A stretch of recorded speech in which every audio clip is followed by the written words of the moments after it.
Ayan mga kabiyahe, good morning. Meron tayong available ngayon dito sa ating area. Ayan, ang tinda po natin is Mami and Goto.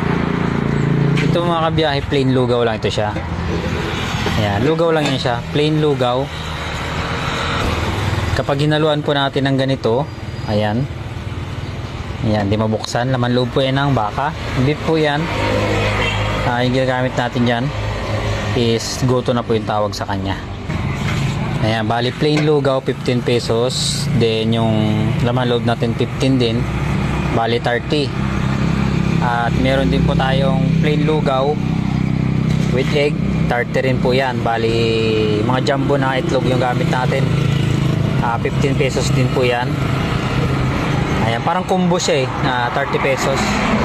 Tapos may chicken din tayo dito na sinangkot siya natin. Yan, parang adobo na yung dating niya. Malalaking hiwa natin yung mga kabiyahe, 15 pesos lang rin yan.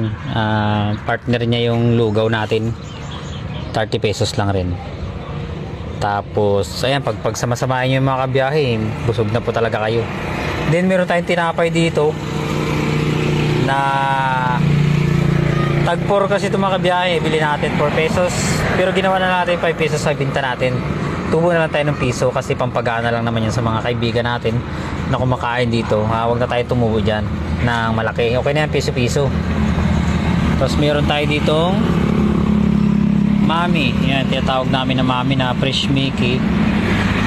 May repolyo yan. May repolyo, pork meat na ginisa natin.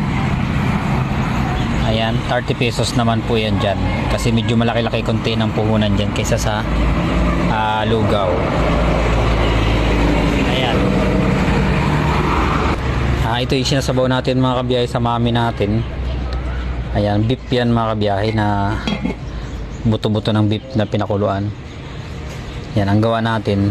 Siyempre templada na ito at minsan pag lumamig na ito is magpapakulo tayo sa maliit na lalagyan dito sa gasol, kaya nilabas na natin para every time na may mag-order is laging mainit yung ilalagay natin dun sa kanyang bowl. Hindi na kasi niluluto yan mga kabiyahe. Yan, ito kasi hindi na to niluluto.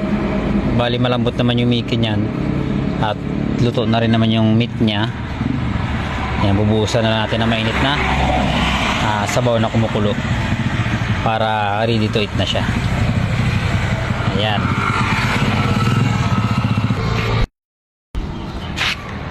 Ayan yung price ng ating mga paninda dito mga kabiyahe. Makamasa po yung mga presyo natin dito at ayan, affordable po talaga yung mga price. At yan, busog na kayo. Murang-mura lang. Ayan, pasyal na kayo mga kabiyahe dito sa ating area. Ayan, harap lang po tayo ng DPWH. Nara, yan yung landmark natin. Madali lang tayo makita. At ayan, try nyo na. Ayan, shoutout sa mga vlogger na pumunta dito sa area natin. At ayan, salamat sa mga konting kwentuhan natin. Thank you and have a good day.